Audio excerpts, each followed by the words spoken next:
birth rates are dropping. They've dropped here in Australia. Australia is at around 1.5 births per woman. The UK has dropped to 1.4. In the stats, Muslims, they have the highest birth rate, and then Christians, and then it's people who aren't religious, they have the lowest birth rate. The systems in our world are broken.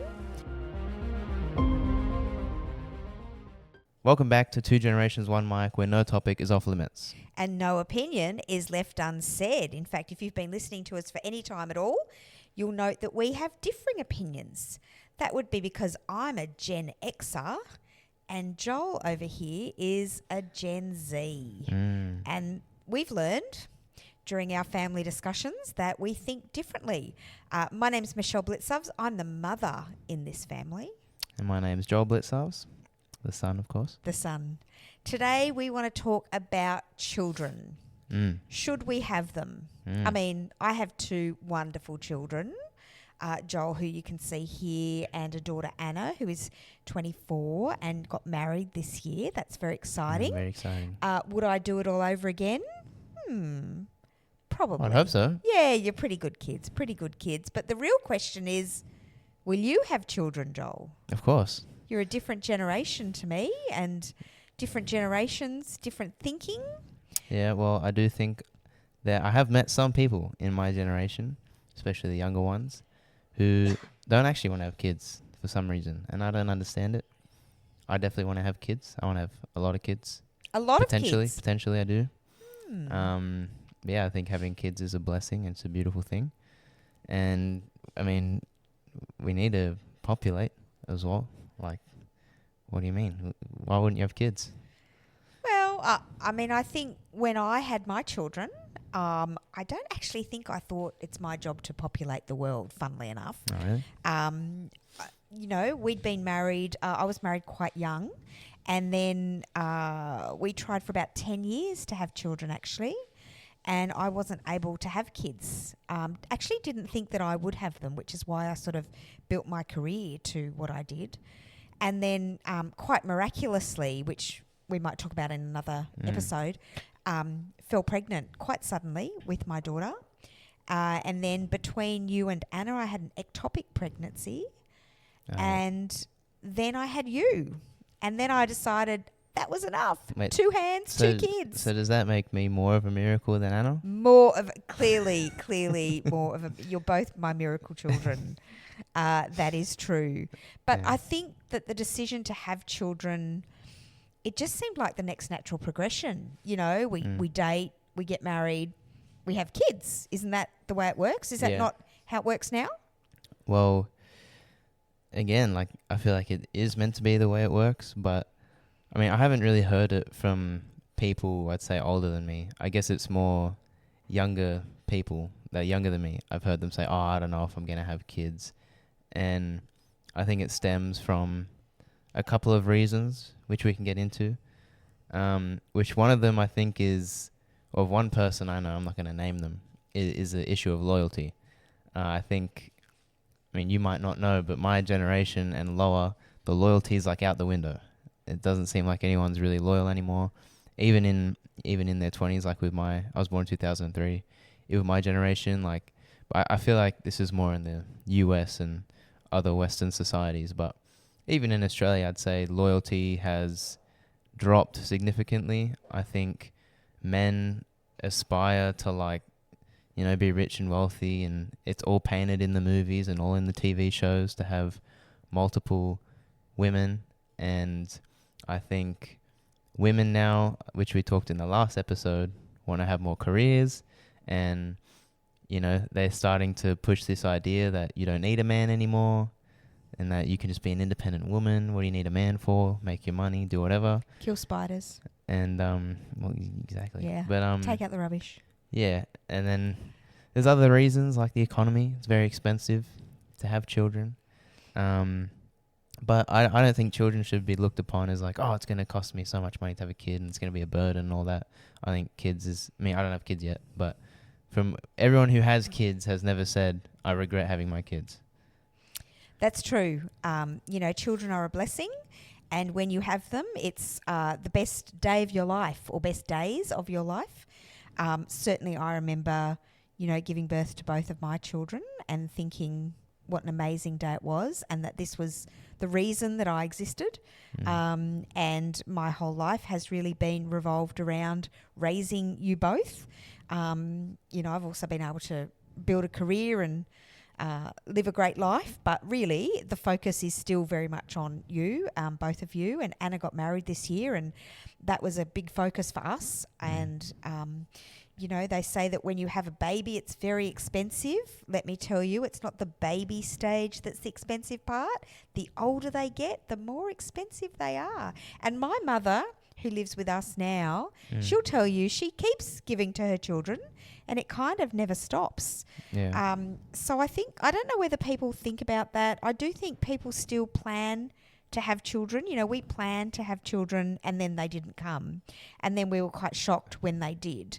And but it was a blessing. It was great. It was a wonderful experience to have children and to watch you grow and to watch you mature and to see you enter your own life opinions, whether they're right or wrong, you know, is an encouraging thing. And to watch your journey and to see you both find your own partners and plan your own lives is quite exciting, I think, for a parent. But, you know, I do see people waiting later in life to have their children. You know, I would have had mine younger if I could have. And I think that people do plan it out a lot more now. I think, you know, when I had you, both you and Anna were naturally born, I think people now plan like cesarean births and the date is chosen and, you know, everything's kind of chosen. There's a lot more IVF now than I think there was in my day. Not that there's anything wrong with that. I'm just saying that, you know, pregnancy seems to be a lot more planned rather than not planned. And I think that it's still an important part of life. But, you know, we've been looking at the stats and birth rates are dropping. They've dropped here in Australia. We are having less children. Australia is at around 1.5 births per woman. I don't know how to have a half a person, but hey, there you go. Go the 1.5. The States is sitting at 1.6. The UK has dropped to 1.4. So, you know, really interesting to see why people are not having children. I mean, do you think, you know, if you were to have a child now, or, you know, how would you pay for that? Is money a thing? With the planning aspect, like I do get that in terms of having a kid later. Like Charlize and I, we want to travel quite a bit. So we'd like to hit off like a bunch of countries and travel a lot before we have kids. But traveling's expensive as well. And with the money thing, I think I'm in a rare case where I have a very, very good support system. Like I know if I had a kid now, even if I didn't have money, I know I have you guys, Charlize's parents. I know everyone would be supportive and everyone would, you know, give us a hand. And I think, and even with you having me and Anna, like we turned out pretty all right. Pretty okay. But I feel like a lot of people have the other end of that where sometimes they don't have supportive parents and they don't have money, so it would be like way more stressful for them to have kids. But yeah, I do think the number one thing can probably be money. Like if I ever talk to people like, oh, when are you gonna have kids, or even when you're gonna get married, it's always the same answer, which is money. I don't have enough money. So I think that is definitely an aspect, and everything's just getting more and more expensive. And I mean, I know we're going to do another podcast on housing, but, you know, I mean, you live at home. So if you were to get pregnant, not you, Charlize, was to get pregnant, you know, the living arrangements, you know, what does that mean? I mean, we'd love to have a baby in the house. That'd be fine with us. You know, but that's a factor, isn't it? You know, we have this sort of the great Australian dream whereby you have to buy a house before you can have children and the pressure. And I think even now I see marriage rates are less. And, you know, because there's this pressure to get married, buy the house, then have the children. And I think that is the way society has always been. That's the structure that we have set up.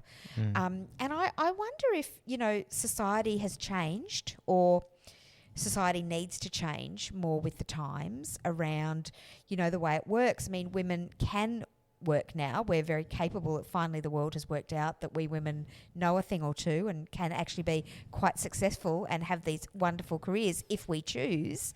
And so, we want to do that, but we do also want to have children. And so I think now it's more accepted that the husband could stay home and the wife could continue to work, or that they could share the responsibility, some of those things. And so, is society changing as quickly as perhaps our mindset is? And I don't think it is. We've talked a little bit about education. Education is still, prep to year 12.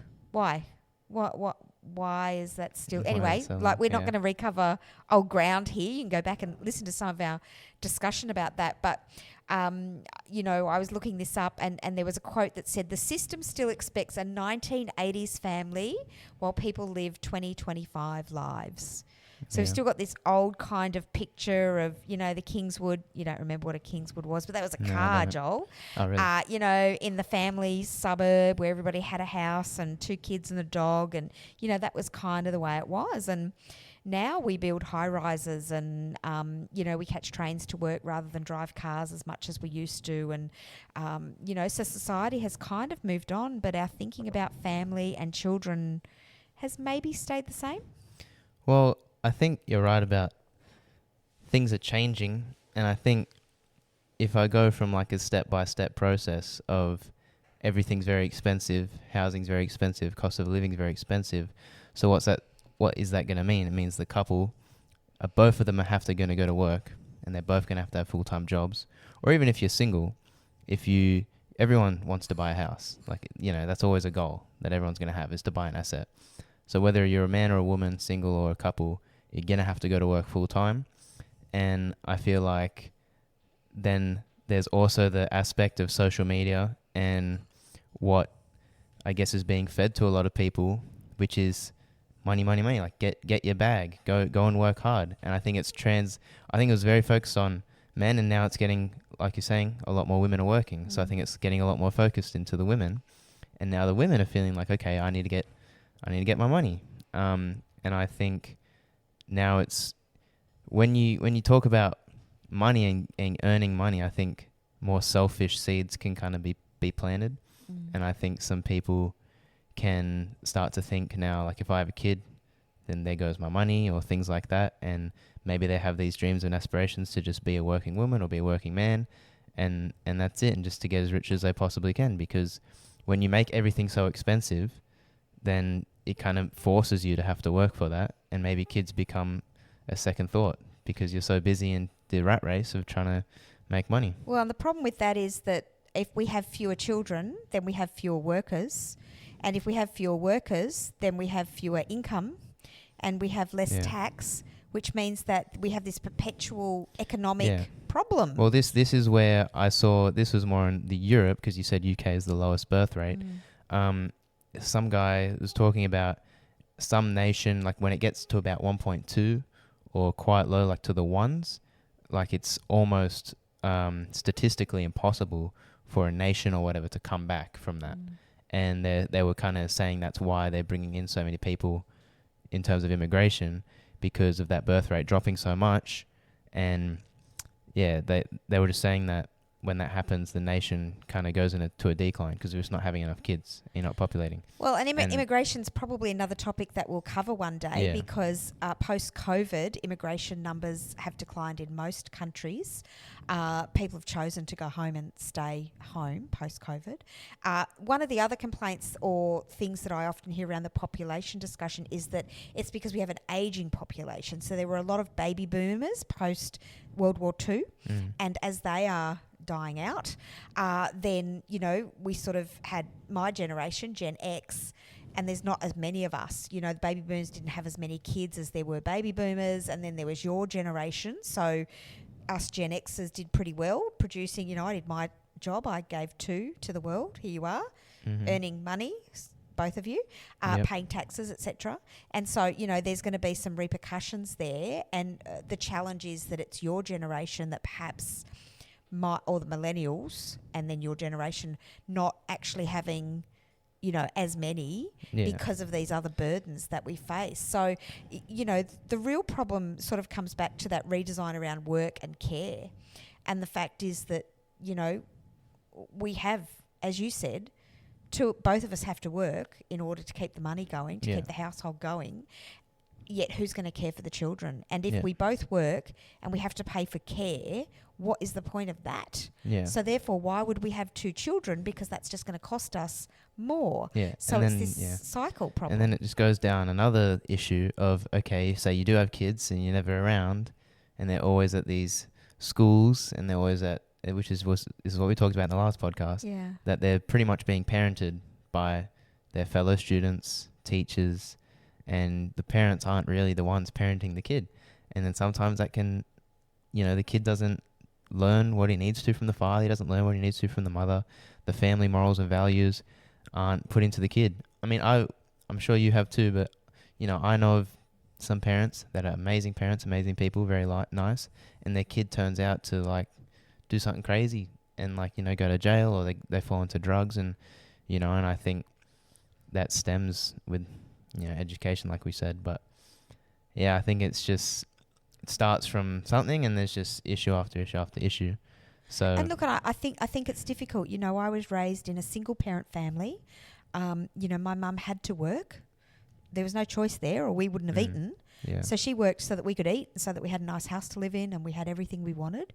But it was difficult growing up in a single parent family. I didn't have 2 parents, and we made the decision when we had you and Anna that we would both be present. Yeah. Dad also grew up in a single parent family without his mother, and we made that decision that we would be there. And even though I worked a lot, we were still there for the important decisions, and we made a decision that school wouldn't raise our children, we would raise our children. Yeah. And we made those important decisions to go back to a 1-income family when you were both in high school, that was kind of the critical stage for us. And we made that decision, and that was hard. But we also made a decision not to have any more children. Yeah.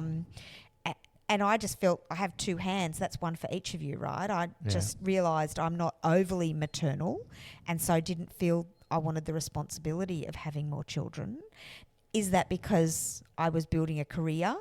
I don't know. Maybe, I think both of you, I think Anna will be quite maternal and probably have maybe more than 2 kids. I think Charlize also, but she likes to work hard. So both the girls in my new world work hard. So, what does the future hold?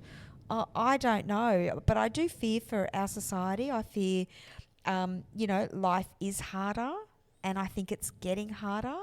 I think economically it's difficult. But I also want to tap into another thing with, I think, you guys did well with raising me and Anna and having those, morals and stuff put into us. And, school didn't really... So I don't really think school really swayed either of us, even though there were, still bad things going on or whatever. And I think that has to do with having those... because we're both Christians. You guys are Christian household. And I think having those morals and standards as a foundation was good. And you see in the stats, even Muslims, they have the highest birth rate, and then Christians, and then it's people who aren't religious, they have the lowest birth rate. And, I just think when you have religious values and morals, even if you disagree that Christianity is true or Muslim's not true or whatever, still, they have some sort of moral basis to it.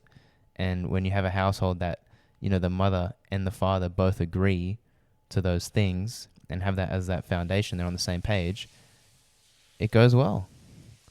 Yes, it does. I think faith plays a big role in raising children, in having children, in married life.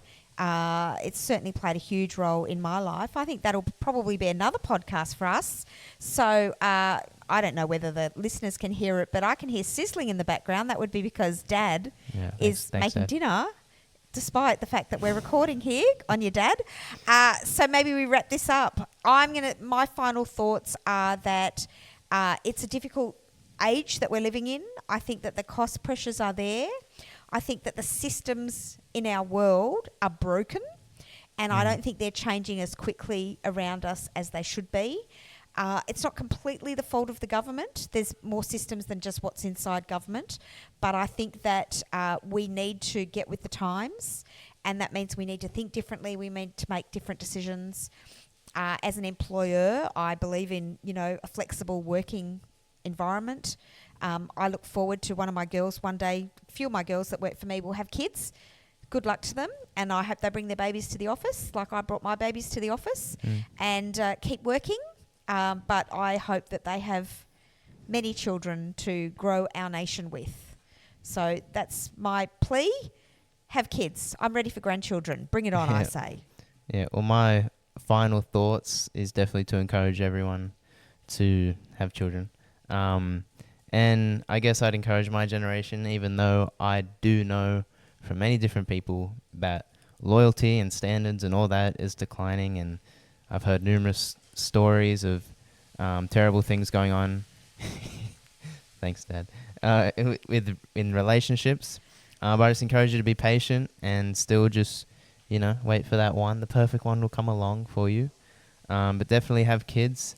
And I think that, I guess the whole system, things are getting very expensive, and I think it's the rich get richer, the poor get poorer, and the people that are at top don't really understand, or maybe they do understand, but with making everything so expensive, everything else is starting to crumble, and society, I think, will start to crumble with things getting expensive. So then people will be like, oh, now I don't want to have kids because things are too expensive, and then people are going to stop having kids, and the nation's just going to decline, and I don't know, it'll all probably fall to shambles. But children are a blessing from the Lord, and who have his quiver full shall be ever joyful. Something like that. There's a scripture. Joel will post it here, that scripture that goes with it. Yeah.